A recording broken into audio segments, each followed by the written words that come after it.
Chapter 2. Fire on the Mountain. By the time Ralph finished blowing the conch, the platform was crowded.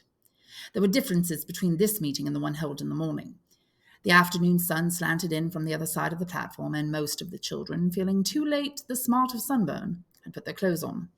The choir, noticeably less of a group, had discarded their cloaks. Ralph sat on a fallen trunk, his left side to the sun. On his right were most of the choir.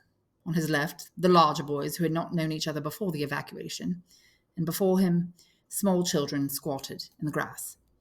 Silence now. Ralph lifted the cream and pink shell to his knees, and a sudden breeze scattered light over the platform. He was uncertain whether to stand up or remain sitting. He looked sideways to his left, toward the bathing pool.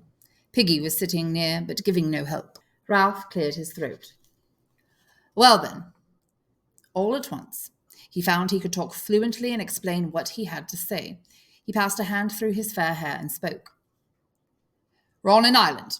We've been on the mountaintop and seen water all round. We saw no houses, no smoke, no footprints, no boats, no people. We're on an uninhabited island with no other people on it. Jack broke in. All the same, you need an army for hunting pigs. Yes, there are pigs on the island. All three of them tried to convey the sense of the pink live thing struggling in the creepers. We saw squealing. It broke away. Before I could kill it, but next time. Jack slammed his knife into a trunk and looked round challengingly. The meeting settled down again. So you see, said Ralph, we need hunters to get us meat. And another thing. He lifted the shell on his knees and looked round the sun-slashed faces. There aren't any grown-ups. We shall have to look after ourselves. The meeting hummed and was silent. And another thing. We can't have everybody talking all at once. We'll have to have a hands up like at school. He held the conch before his face and glanced round the mouth.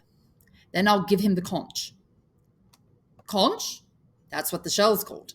I'll give the conch to the next person to speak. He can hold it when he's speaking. But, look. And he won't be interrupted except by me. Jack was on his feet. We'll have rules, he cried excitedly. Lots of rules. When anyone breaks them. Weow! Wacko! Boing! Donk! Ralph felt the conch lifted from his lap. Then Piggy was standing cradling the great cream shell and the shouting died down.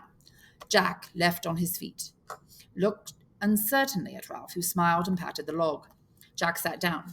Piggy took off his glasses and blinked at the assembly while he wiped them on his shirt. You're hindering Ralph. You're not letting him get to the most important thing. He paused effectively. Who knows we're here, eh? They knew at the airport. The man with the trumpet thing. My dad. Piggy put on his glasses. Nobody knows we're here, said Piggy. He was paler than before and breathless. Perhaps they knew where we was going to, and perhaps not. But they don't know where we are, because we never got there. He gaped at them for a moment, then swayed and sat down. Ralph took the conch from his hands. That's what I was going to say, he went on. When you all... He gazed at their intent faces. The plane was shot down in flames. Nobody knows where we are. We may be here for a long time. The silence was so complete that they could hear the unevenness of Piggy's breathing. The sun slanted in and lay golden over half the platform. The breezes that on the lagoon had chased their tails like kittens were finding their way across the platform and into the forest. Ralph pushed back the tangle of fair hair that hung on his forehead. So we may be here a long time. Nobody said anything. He grinned suddenly. But this is a good island. We, Jack, Simon, and me, we climb the mountain. It's wizard. There's food and drink and rocks, blue flowers. Piggy, partly recovered, pointed to the conch in Ralph's hands, and Jack and Simon fell silent. Ralph went on. While we were waiting, we can have a good time on this island. He gesticulated wildly. It's like in a book. At once there was a clamour. Treasure Island? Swallows and Amazons. Coral Island. Ralph waved the conch. This is our island. It's a good island. Until the grown-ups come to fetch us, we'll have fun. Jack held out his hand for the conch. There's pigs, he said. There's food and bathing water and that little string along there and everything. Didn't anyone find anything else? He handed the conch back to Ralph and sat down. Apparently no one had found anything. The older boys first noticed the child when he resisted.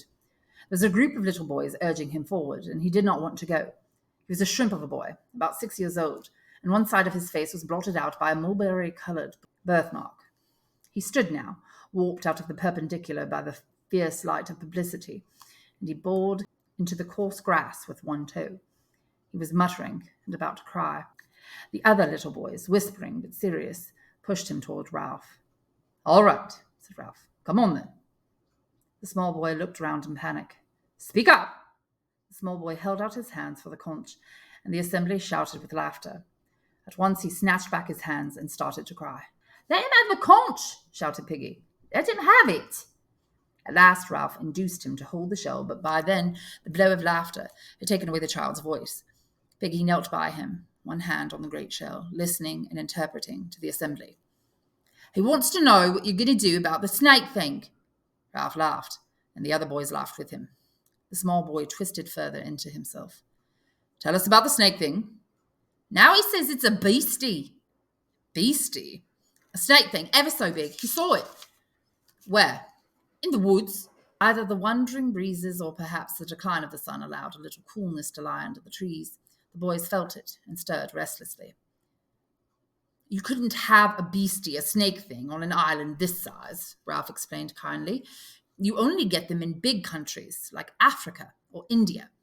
Murmur and a grave nodding of heads. "He says the beastie came in the dark." "Then he couldn't see it." Laughter and cheers. Did you hear that? Says he saw the thing in the dark." "He still says he saw the beastie. It came and went away again and back and came again and wanted to eat him." He was dreaming. Laughing, Ralph looked for confirmation round the ring of faces. The older boys agreed, but here and there, among the little ones, was the doubt that required more than rational assurance. "He must have had a nightmare, stumbling about among all those creepers." More grave nodding. They knew about nightmares. "He says he saw the beastie, the snake thing. Will it come back again tonight?" "But there isn't a beastie."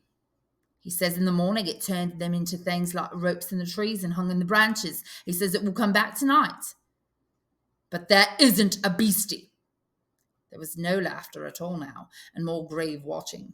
Ralph pushed both hands through his hair and looked at the little boy in mixed amusement and exasperation. Jack seized the conch. "Ralph's right, of course. There isn't a snake thing. But if there is a snake, we'd hunt it and kill it. We're going to hunt pigs and get meat for everybody. And we'll look for the snake too. But there isn't a snake. We'll make sure when we go hunting." Ralph was annoyed and for the moment defeated. He felt himself facing something ungraspable. The eyes that looked so intently at him were without humor. "But there isn't a beast." Something he had not known was there, rose in him, and compelled him to make the point loudly and again. "But I tell you there isn't a beast." The assembly was silent. Ralph lifted the conch again, and his good humour came back as he thought of what to say next. "Now we come to the most important thing. I was thinking while we were climbing the mountain." He flashed a conspiratorial grin at the other two. "And on the beach just now, this is what I thought. We want to have fun, and we want to be rescued." The passionate noise of agreement from the assembly hit him like a wave, and he lost his thread. He thought again. "We want to be rescued, and of course we shall be rescued." Voices babbled. The simple statement, unbacked by any proof but the weight of Ralph's new authority, brought light and happiness. He had to wave the conch before he could make them hear him again. "My father's in the Navy. He said there aren't any unknown islands left. He says the Queen has a big room full of maps and all the islands in the world are drawn there. So the Queen's got a picture of this island." Again came the sounds of cheerfulness and better heart. "And sooner or later, a ship will put in here. It might even be Daddy's ship. So you see, sooner or later, we shall be rescued." He paused, with the point made. The assembly was lifted towards safety by his words. They liked and now respected him. Spontaneously, they began to clap, and presently the platform was loud with applause. Ralph flushed, looking sideways at Piggy's open admiration, and then the other way at Jack, who was smirking and showing that he too knew how to clap. Ralph waved the conch. "Shut up! Wait! Listen!" He went on in the silence, borne on his triumph. "There's another thing. We can help them to find us. If a ship comes near the island, they may not notice us. So we must make smoke on top of the mountain. We must make a fire. A fire! Make a fire! At once half the boys were on their feet. Jack clamoured among them, the conch forgotten. Come on, follow me! The space under the palm trees was full of noise and movement. Ralph was on his feet too, shouting for quiet, but no one heard him. All at once, the crowd swayed toward the island and was gone, following Jack. Even the tiny children went and did their best among the leaves and broken branches. Ralph was left holding the conch with no one but Piggy. Piggy's breathing was quite restored. Like kids, he said scornfully, acting like a crowd of kids. Ralph looked at him doubtfully and laid the conch on the tree trunk. I bet it's gone tea time, said Piggy. What do they think we're going to do on that mountain? He caressed the shell respectfully, then stopped and looked up. Ralph, hey, where are you going? Ralph was already clambering over the first smashed swells of the scar. A long way ahead of him was crashing and laughter. Piggy watched him in disgust, like a crowd of kids. He sighed, bent, and laced up his shoes. The noise of the errant assembly faded up the mountain. Then, with the martyred expression of a parent who has to keep up with the senseless ebullience of his children, he picked up the conch, turned toward the forest, and began to pick his way over the tumbled scar. Below the other side of the mountain was a platform of forest. Once more, Ralph found himself making the cupping gesture. Down there, we could get as much wood as we want. Jack nodded and pulled at his underlip. Starting perhaps 100 feet below them on the steeper side of the mountain, the patch might have been designed expressly for fuel.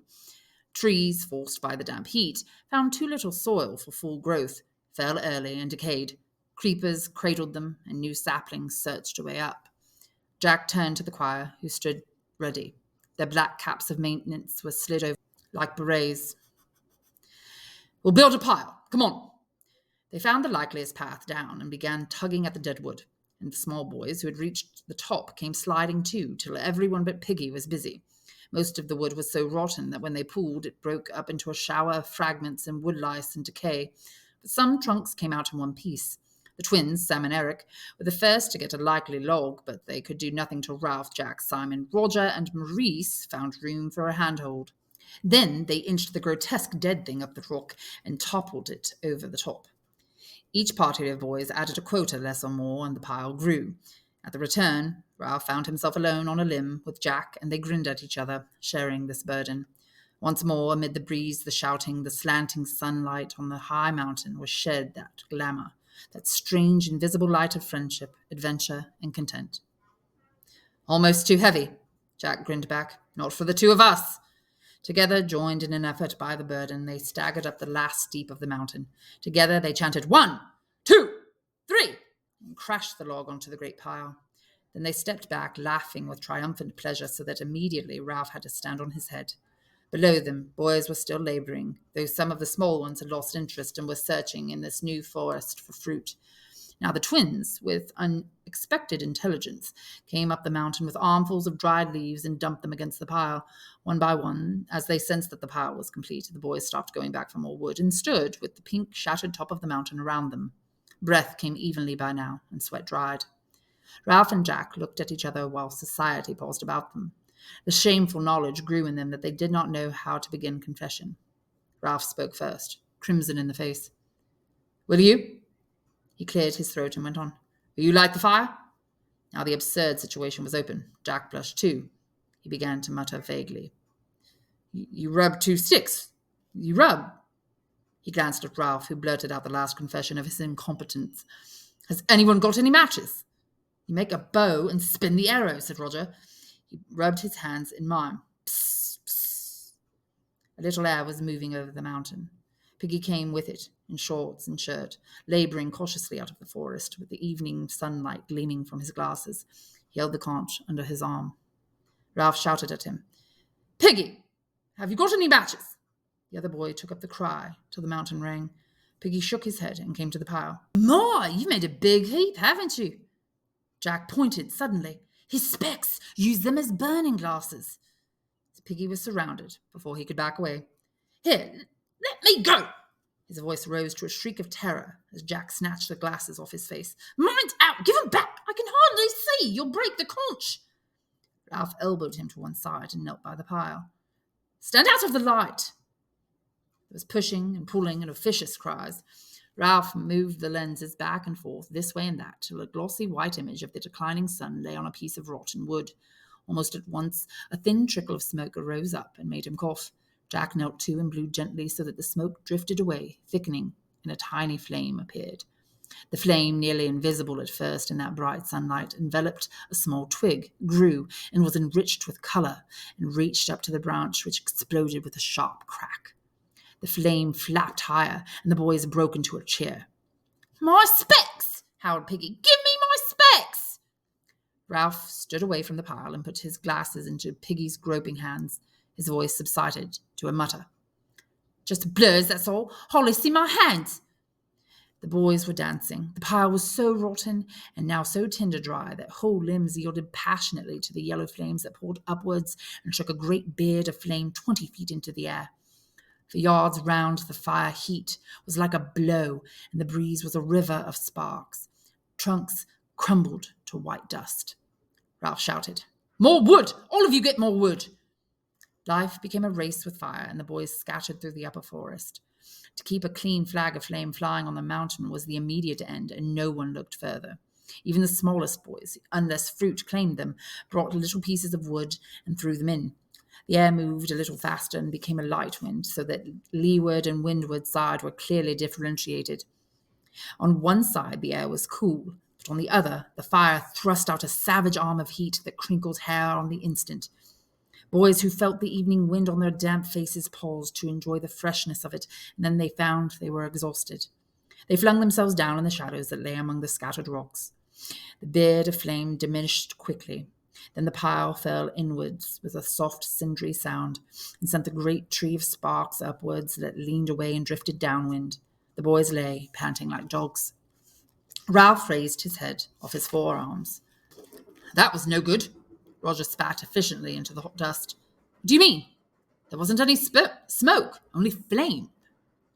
Piggy had settled himself in a space between two rocks and sat with the conch on his knees. "We haven't made a fire," he said. "What's any use? We couldn't keep a fire like that going, not if we tried." "A fat lot of you tried," said Jack contemptuously. "You just sat." "We used his specs," said Simon, smearing a black cheek with his forearm. "He helped that way." "I got the conch," said Piggy indignantly. "You let me speak." "The conch doesn't count on top of the mountain," said Jack, "so you shut up." "I got the conch in my hands." "Put on green branches," said Maurice. "That's the best way to make smoke." "I got the conch." Jack turned fiercely. "You shut up." Piggy wilted. Ralph took the conch from him and looked round the circle of boys. "We've got to have special people for looking after the fire. Any day there may be a ship out there." He waved his arm at the taut wire of the horizon. "And if we have a signal going up, they'll come and take us off. And another thing, we ought to have more rules. Where the conch is, that's a meeting. The same up here as down there." They assented. Piggy opened his mouth to speak, caught Jack's eye, and shut it again. Jack held out his hands for the conch and stood up, holding the delicate thing carefully in his sooty hands. "I agree with Ralph. We've got to have rules and obey them. After all, we're not savages. We're English, and the English are the best at everything. So we've got to do the right things." He turned to Ralph.